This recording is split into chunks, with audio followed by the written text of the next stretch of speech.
Hey, what is going on? I'm Brian Knight. I'm not Bobby Durkins, at least not right here. This week, we continue, another weekly preview of the 2023 college football season. This week, we're on week 9.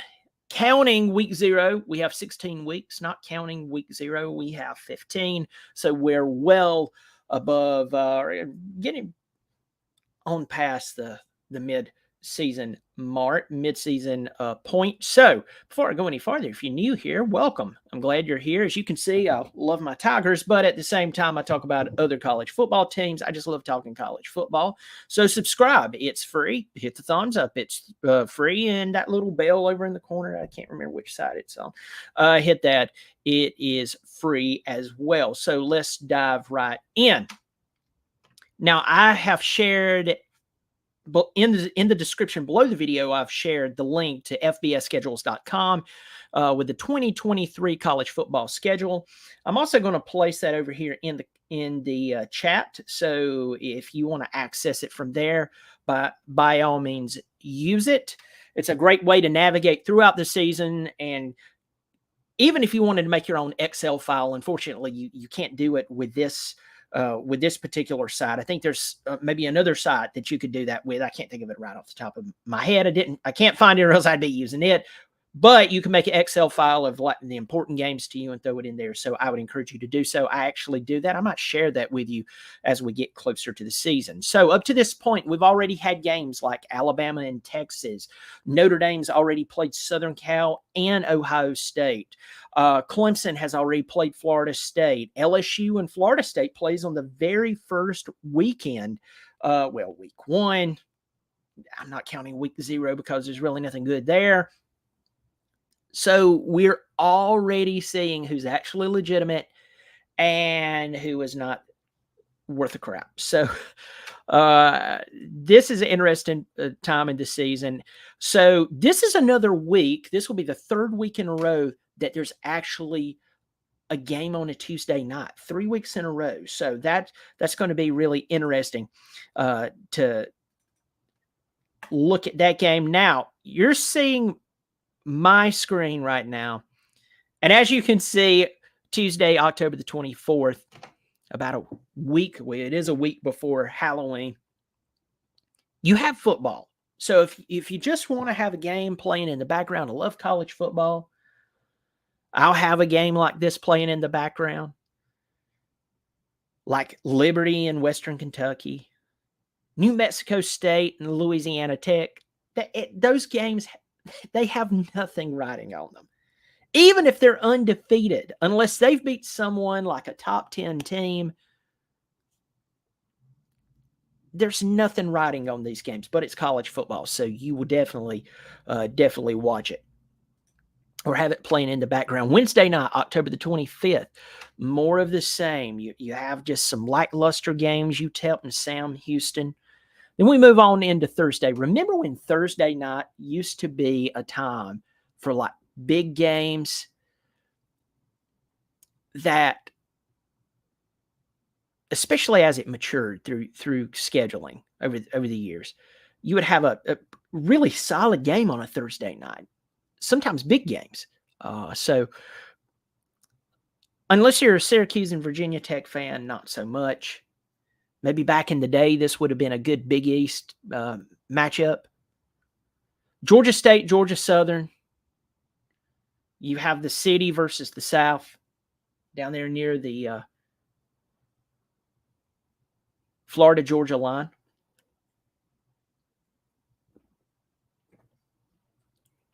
The next night, Florida Atlantic. Tom Herman, yes, the former Texas coach, is coaching at Florida Atlantic. Now, I want to tell you this guy's making a lot of trips to this general area. He's playing in Charlotte. Of course, he comes to Clemson. Right off the top of my head, there's another game Florida Atlantic will have to play in this upper part of the Southeast, if you want to put it that way. I kind of hesitated. I almost said upper Georgia. That makes no sense. Northeast Georgia, if you're familiar with that area. That's from about Atlanta on towards the state of South Carolina, northeast Georgia. So But Florida Atlantic, Charlotte, once again, it's football on a Friday night, but nothing big. So now we're at Saturday, October the 28th. Got some people in the comment section here. Matthew, I was in Conway about 4 weeks ago.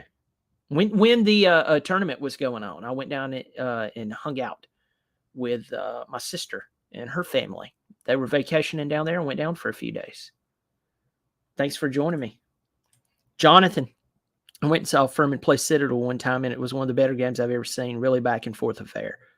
Those games can be fun. That's what a lot of people don't realize. Those can be a lot of fun. Thanks for joining me.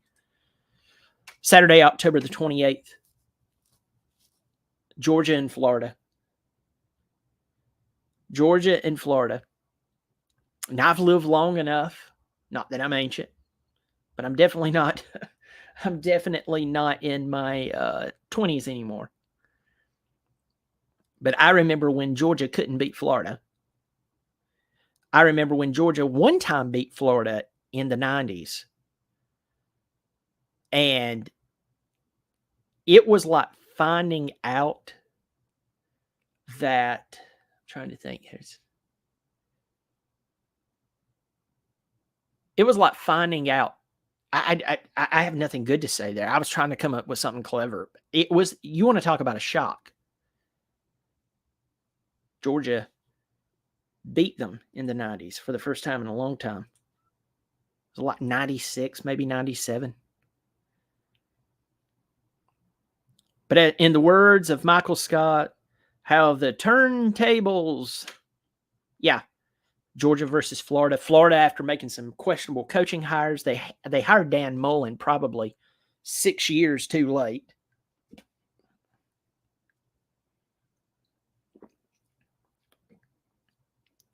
And now, Florida, they went and they hired Billy Napier. I don't think that job was not for him. I'm not saying Billy Napier cannot coach, but I'll tell you this. Most of us on this video, who's watching this, who's maybe in the chat section, maybe you watch this 10 years down the road for some reason. You have no reason why you clicked on it. Maybe 10 years from now, I'm a billionaire and people wants to see what I used to be. And now you're watching this, but you went ahead and let it play. Wink, wink. We would go and coach at a small school right now, probably make $300,000 or $400,000 a year as the head coach, and be happy. Now, if you're a competitor, of course you want to be in the big leagues. I get it. Billy Napier is not a bad coach, but he is not at the level that Florida needs to be at. Parker Henderson in here. I just text you, Parker. I text both you and your sister. For those of you who don't know this, I call his brother his sister, but that's a whole other thing. Georgia, unless a miracle happens in Florida, Georgia's winning this game. They're winning it by a lot. They still have the talent. They still have a lot of ability. Florida is disheveled. I just don't see anything good coming out of this, folks. I really don't.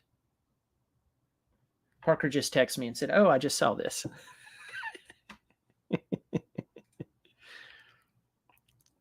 Thanks for joining me, pal.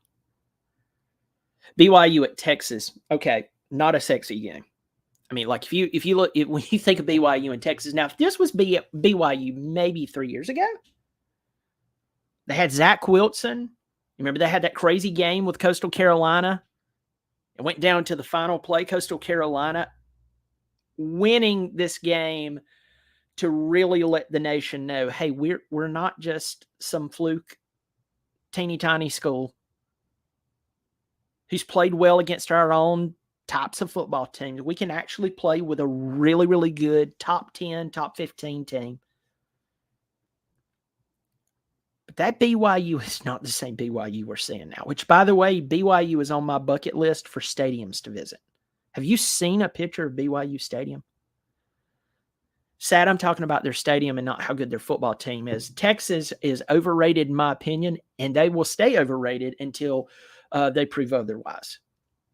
Remember, this is the school that through NIL, through their boosters through NIL, however you want to say it, all I'll say is their running back was driving around a Lamborghini, and they were 8-5 last year. So I'm not saying he was not worth it, but a Lamborghini. Duke had a better record than they did. So there we go.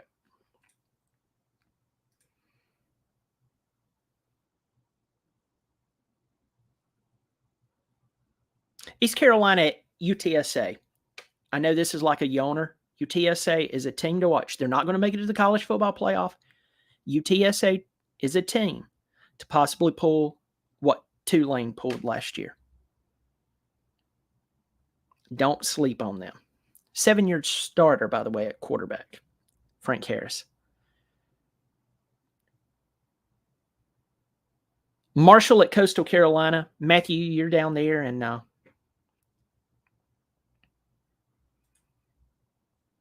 you're down there in Conway. Marshall and Coastal getting together. I go to that game. I've been to Coastal the past 2 years. I was at the Army game last year. The year before that, I was at the Georgia State game at Coastal. And then last year, I was at the Georgia State Coastal game in Atlanta. So, Mr. U Mad Bra, it's good to see you. Rodney Ellis, I've been there. Talking about BYU, it's a very beautiful place. I'd love to go there. Hold on. Yeah, that's crazy. Yeah, Matt, you need to, and I'll tell you the way to buy Coastal Carolina tickets. The Sun Belt does something very interesting with their tickets.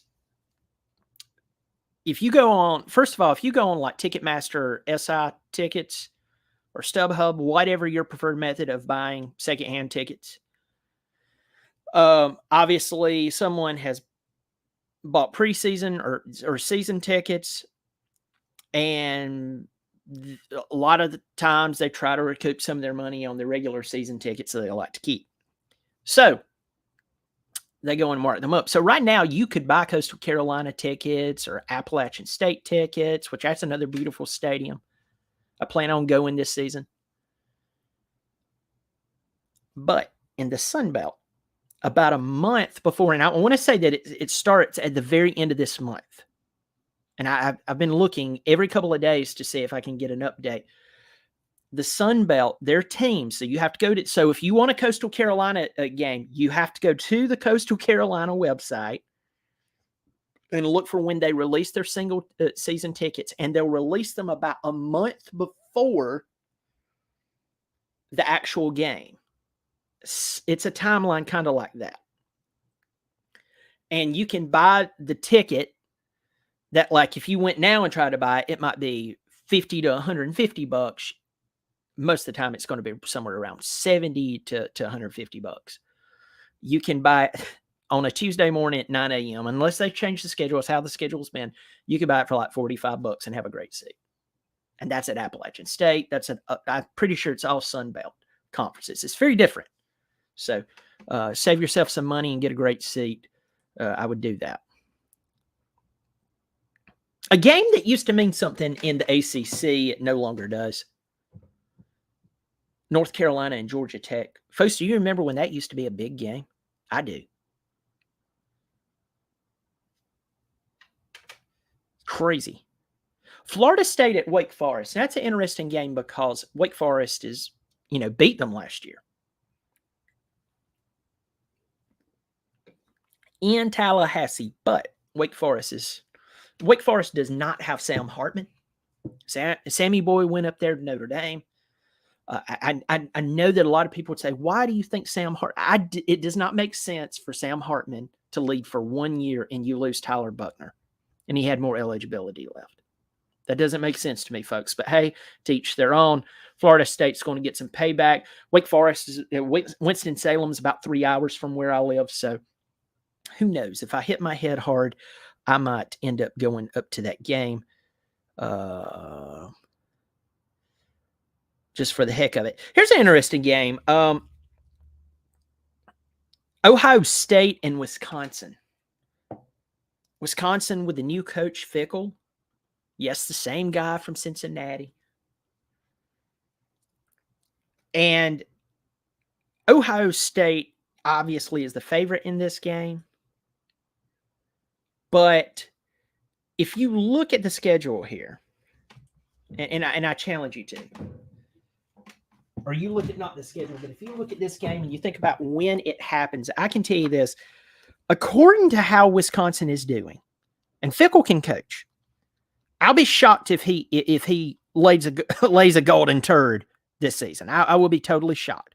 I'm not saying the guy's going to come in and win the Big Ten. I'm not telling you that. If you heard me say that, you are intoxicated. With that said, and I'm looking up right now, Tanner Mordecai.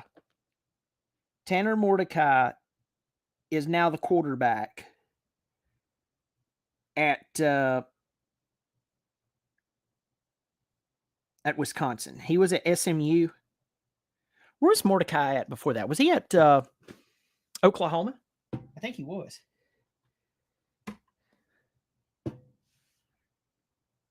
But that's it. That's not a bad football team. In fact, at this point, they're picked to finish fourth in the Big Ten. That's not out of the question of them actually doing a little better than that. We will see, my friends.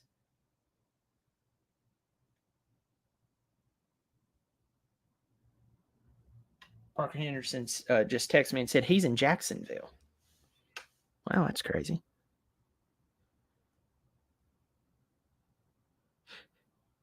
South Carolina and Texas A&M. Boy, that's a weird game for a lot of reasons. Texas A&M, South Carolina beat them last year. Shane Beamer that was his first big, quote-unquote, big win. And at the time, it was a big win, beating Texas A&M with all the preseason hype and so on. Going to College Station and doing that's a big deal.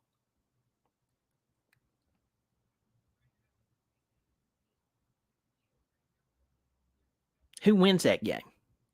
Does A&M fire Jimbo and Petrino after this? They have the money to do it, folks. I've said this for like 3 weeks in a row. $80 million, $70 million is nothing to them.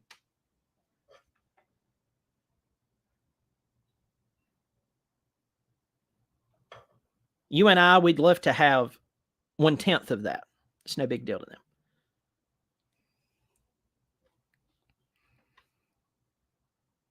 Tennessee and Kentucky.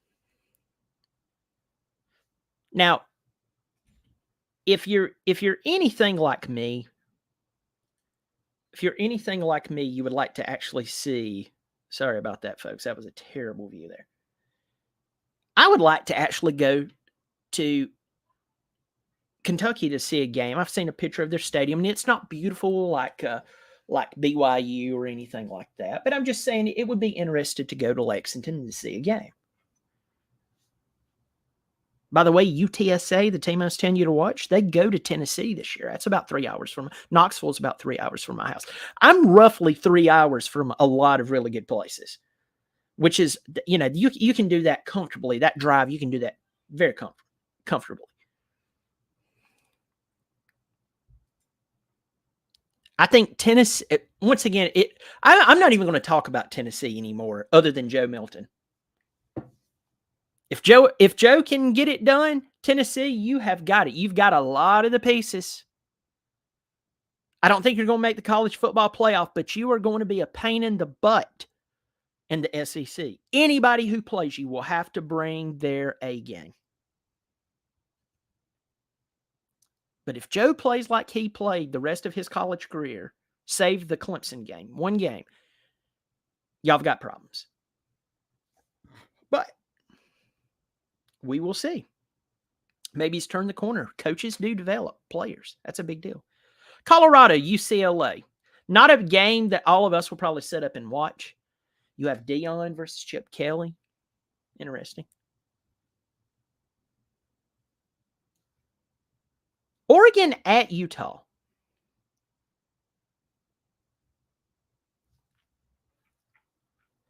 Oregon at Utah. And I just went up here back to week 9. For some reason, I thought that I'd already covered this when I saw that, but maybe not. No, I didn't. Oregon and Utah has been a conference championship game. One team wins when they don't supposed to win.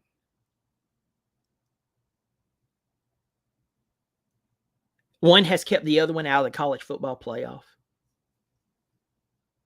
Who is going to win this game between you and I? I would almost go as far as to say, okay, who was doing really well between the two of them? Let's just say, for instance, it's Oregon. Oh, Oregon's doing well, man. They're doing really well. Then Utah wins. And vice versa. They always do this.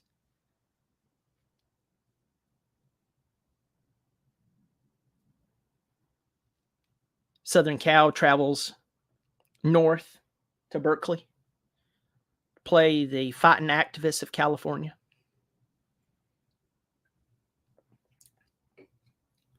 They can stage a protest, but they can't play football. Southern Cal will beat the crap out of them. Oh, look, Washington goes down to Stanford right down the road. We know who wins that game, Michael Penix Jr. And then last but not least, and I'm telling you, I didn't even set this up. This is just down there, Clemson and NC State. Clemson and NC State. I'm going to go ahead and stop sharing the screen here because I can talk about Clemson and NC State for years. Clemson and NC State at Raleigh. The last time Clemson went there, they lost. NC State tried to lose the game. They missed a go-ahead field goal at the end of regulation. They tried to give the game to Clemson. They said, look, we want to lose to you. But that was the year that all the mundane coaching, let me rephrase that. Tony's not a bad offensive coordinator. He just wasn't as great without, that guy named Jeff Scott. You have DJ. Now we find out he's standing there confused like, why haven't y'all changed the system you've been winning to fit me? And then you have Clemson. I mean, it's like a bad relationship. You have a husband and a wife who they have certain feelings, but they won't tell the one the other. They just keep having these expectations. That's how I see now that the dust has settled. He's transferred out. DJ's out there in Oregon State with Jonathan Smith. Clemson has their guy. They have a new OC. And now they're saying out loud what we all knew, that this was a bad fit. Kind of like when that guy dates that girl or vice versa. You're sitting there scratching your head going, did they take a handful of pills and get together? And then it comes crashing down. That's what happened. But this NC State game sticks out to me because even with Clemson trying to give the game away, and by the way, remember the last play of the game? The play call. Last play of the game, it's in overtime. Clemson had to get the 4th down conversion. DJ snaps the ball, turns up, throws the ball up to Ngata. Ngata runs down through there. I don't know if he lost the ball in the sky. Maybe he did. I'm not. I want to be very, very careful about it. But I'm going to say if that's what I hope happened because Ngata. No, it was just. I want to say it was Justin Ross. I take that back. Joseph Ngata, forgive me. I want to say that was Justin Ross. Threw the ball up. I'm hoping he lost it. Hope he lost it in the lights, which it was still daylight, or in the sun. But I think it was the sun. I don't know what happened. I'm hoping this for him, because if he didn't, that was one of the worst efforts I've ever seen at going for football. DJ was told to throw the ball up, folks. I hate to tell you that he was told to throw the ball up. And he did what he was told. And guess what happened? Any takers? The ball hit the ground. And everybody looked at that play call and went, why did they call that play call?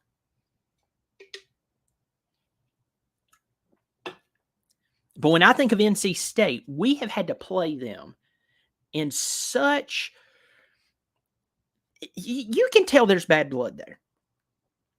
And when Clemson, going back all the way when Deshaun Watson was there, back when Deshaun Watson was there, the first year that we were really good, made it to the national championship, it was Watson's sophomore year, but we lost to Bama.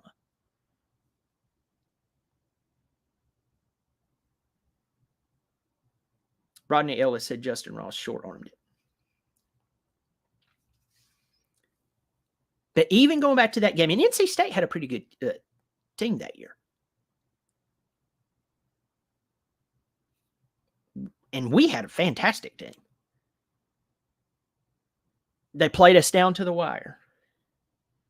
The next year, when Clemson actually won the national championship with Deshaun Watson, remember, NC State had the game-winning field goal lined up, and they missed it. That's an interesting thing about that year that Clemson won the national championship with Deshaun Watson.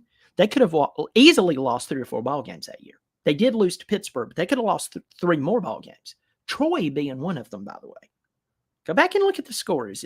If you don't remember that, you want to talk about a team that made you get the Rolaids out. That team did it. Team that beat Alabama, but almost lost to Troy. So we go back, way back with NC State. And then old Dave accusing us of having a laptop on the sideline and this, that, and the other. I think it was the media team. You know, it's called marketing. It's a big deal.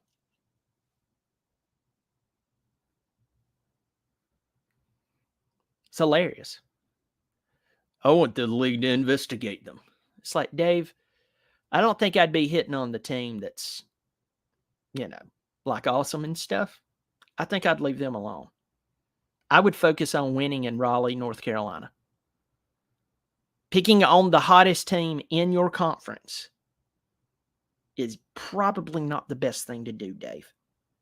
And I've even heard from North Carolina State fans saying we wouldn't like the guy if he wasn't our coach. Now, he may be a great guy off the field. Maybe I'm misunderstanding the guys. Between you and I don't think I am.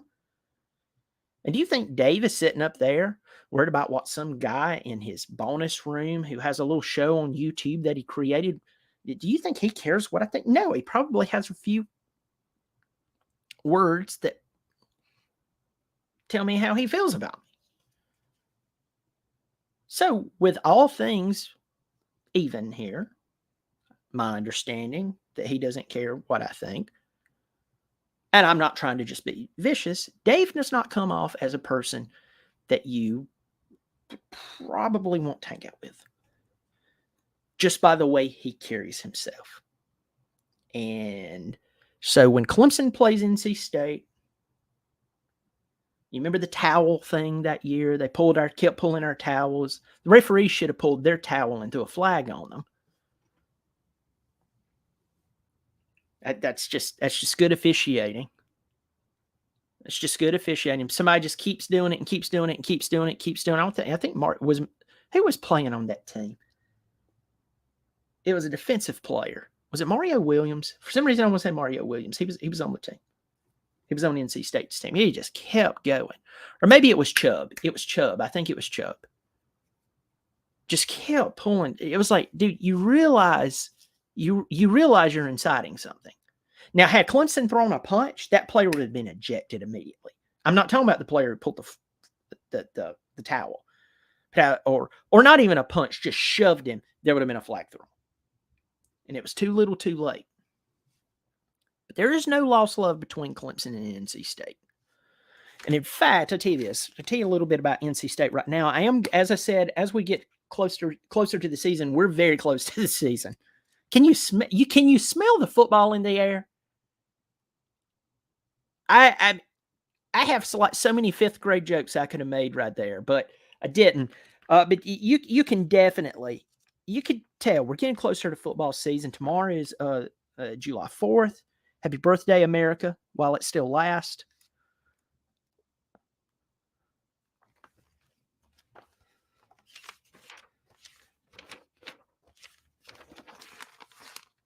All right.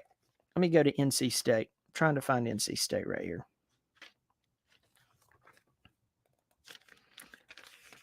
Clemson and Florida State got 2 full pages on, because they're the 2 top runners for the conference, and then all the other teams got a 1-pager in the Lindy's.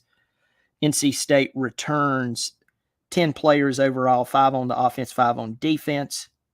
Their big pickup, which quite honestly, I think they were in better shape with Devin Leary, who transferred to Lexington, play for the Wildcats. Brennan Armstrong, the red-headed, left-handed quarterback from Virginia. I don't know why he would transfer to NC State. I think he could have went to a better school. P Digits, you're wrong for that. Best thing out of NC State. I got to put that comment up here. In fact, I'm putting a star beside it. Folks, he just won. Best thing out of NC State is Jim Valvano's story. Yeah. Watch, that's not a shot at Jim, but that's true.